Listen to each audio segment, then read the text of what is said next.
Today on the Anime Zone, a review of Fate Zero, an anime epic about 7 teams of mages in a battle royale to the death. It's dark, it's gritty, it's enthralling, and most importantly, it's the rare breed of anime that's mature enough to have absolutely no random fan service.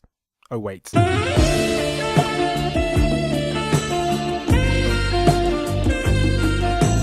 homo.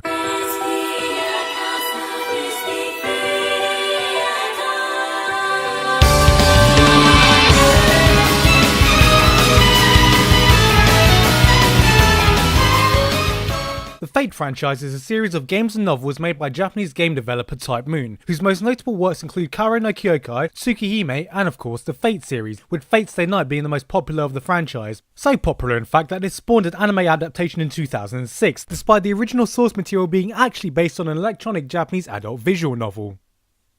I said an electronic Japanese adult hentai games. Thank you. My first run-in with the Fate series was with the Fate Stay Night anime. A solid action show set in modern times starring a red-headed protagonist so full of shit, he could have easily taken the award for world's most cliched dick-riding hero if not for him spouting out some epic inspirational speeches about how people die if they are killed. Fact. The whole anime was entertaining but medical at best, with nothing really standing out except for an interesting concept and a main character that was exceptionally idiot. So when I first heard of Fate Zero, I was rather reluctant to give it a go in fear of encountering more medical characters, predictable stories, and cheesy heroic philosophy that at times bordered cheesy heroic retardedness.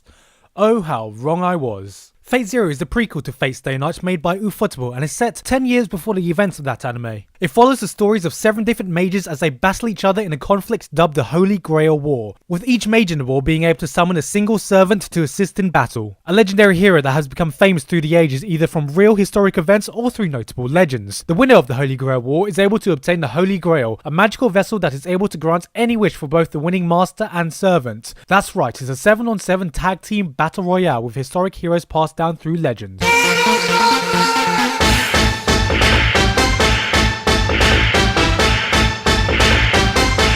You get the point. The main characters in this anime come in 2 categories. The 7 mages, dubbed the Masters, are 7 people chosen by the Holy Grail to take part in the war, who can range from an assassin to a priest to a serial killer to a pussy. And the 7 servants, including such heroic spirits such as King Arthur and Alexander the Great. They are split into classes called Caster, Assassin, Lancer, Berserker, Saber, Rider, Archer, Loner, Stoner, Fucker, Quagmire, Alvin, and Barack Obama, each with their own personalities and special abilities that they can use in battle. Did you get all that? No? Well, if you really want to know what the battles end up like, it basically boils down to something along the lines of this. Look at me! Look at me! I am hero! Hey, overalls, you suck! God save the queen! Good lord, you fight like a woman! You big-head wankers!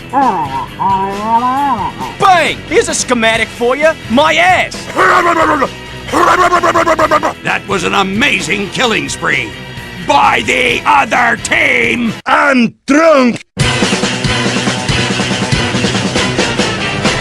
Yes, there are many battles throughout the series, ranging from all-out free-for-alls to one-on-one duels to complex mind games, which all look absolutely fantastic, considering that this series is seemingly made with a budget that can buy Belgium, resulting in near cinematic quality animation. But the one thing that makes the tournament work so well is the lack of an obvious main character, and thus final winner. And that's why I'm avoiding any character descriptions. Okay, characters will die off as people die if they are killed. And some characters get more focused as the story progresses, with this being a battle royale, but on the outset, careful attention is given to each character. Everyone has different agendas, motivations, along with a multitude of tactics to win the war, and the show does well to portray that there is no right way to come out victorious. It becomes less of a clash between good and evil as we are so used to seeing, but more of a clash of ideology, with each character having different ideals, including the masters and their servants. A big theme with the series is the concept of chivalry and what it means to be a hero. Do you become a hero of justice, upholding your codes of honor and fighting for the good of, well, good? Do you take all the bloodshed on your own shoulders as a dark lone wolf and become the hero that Gotham deserves? Or do you simply sit around being an arrogant prick in your glowing gold armor like the world's most glamorous douchebag? Because all the characters are so well written, it's entertaining to just see the relationships and interactions of the cast due to everyone's own ideals. Some master-servant combos become instant BFFs, some hate each other when they are forced to work together, others form secret alliances, and one includes a bromance between enemies where one of the bros is a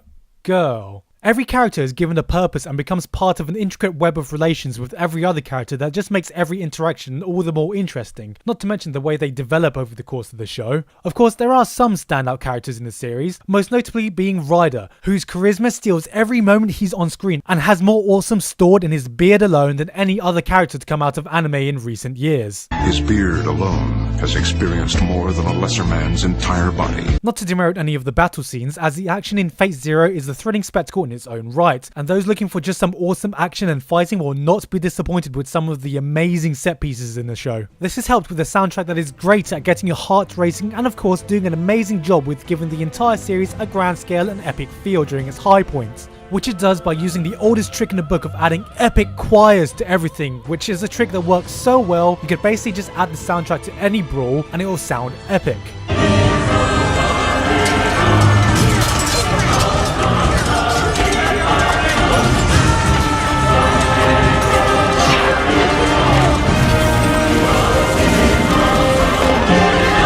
It's a rare anime indeed, breaking out of a lot of tropes set by recent anime, redefining what it means to be a hero, having basically minimal fan service, and being an anime set in modern times where no single character has anything to do with high school.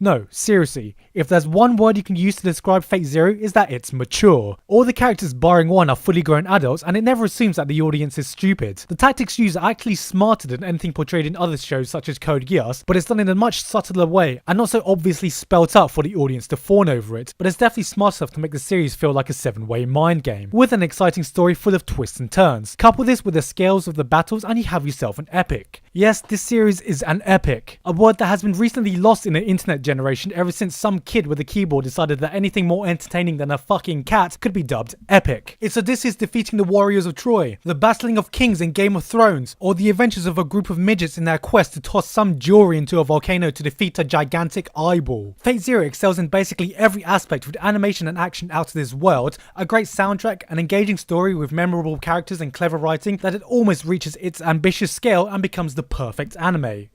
Almost. While the series could have been a complete masterpiece, there's one glaring fault that cannot be overlooked, especially considering everything that it's trying to achieve, and that is the unfortunate shackle to the Fate series itself. The entire world of the Holy Grail War is a complex, deep backdrop with enough rules to make the Death Note look like a colouring book, and it can get quite confusing at times for those not already familiar with the franchise. Each character has enough backstory to warrant a lecture, and because Fate Zero tried to appeal to newbies of the franchise, they took the term storytelling quite literally, as the first episode is a 40-minute long, boring exposition where the series so subtly tells you the entire backstory, they might as well have just hired David Attenborough to make a bloody documentary of the war, cause it fucking felt like one. And even then it wasn't enough, since there were times in the latter part of the show where I couldn't fully appreciate everything that was happening on screen, because I didn't pay attention in my bloody history lessons and didn't know the full backstory of some of the servants, which the series assumes that you should know. This shackle unfortunately also transfers to the ending, since the show is forced to set things up for its pre-existing sequel, Fate Stay Night, rather than having an awesome climactic ending of its own, which is a shame because I thought it would actually benefit from being a standalone project.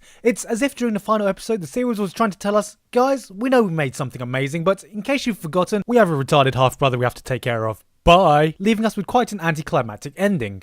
Overall, Fate Zero is not only one of the best anime to come out in recent years, but is one of the most all-round balanced anime I've ever seen. It has such a widespread appeal, I could recommend it to basically anyone, since almost every aspect of it gets top marks, barring the info dump of the first episode and the anticlimactic last episode, which could prevent it from getting a perfect score, but it dances so close to perfection with such an ambitious and difficult series to pull off that I could almost forgive it. It's epic, it's captivating, and it looks amazing. An anime like this is a bloody rarity and it really should not be missed. Currently, Fate Zero is only available through imported Blu-rays at a very hefty price, or you can just watch it free on Crunchyroll. You can also go to crunchyroll.com/theanimezone for a free fortnight of premium membership. So, what are you waiting for? Go watch it now, otherwise I will see to it that you will get killed so hard you will die to death, cause people die if they are killed! Fact.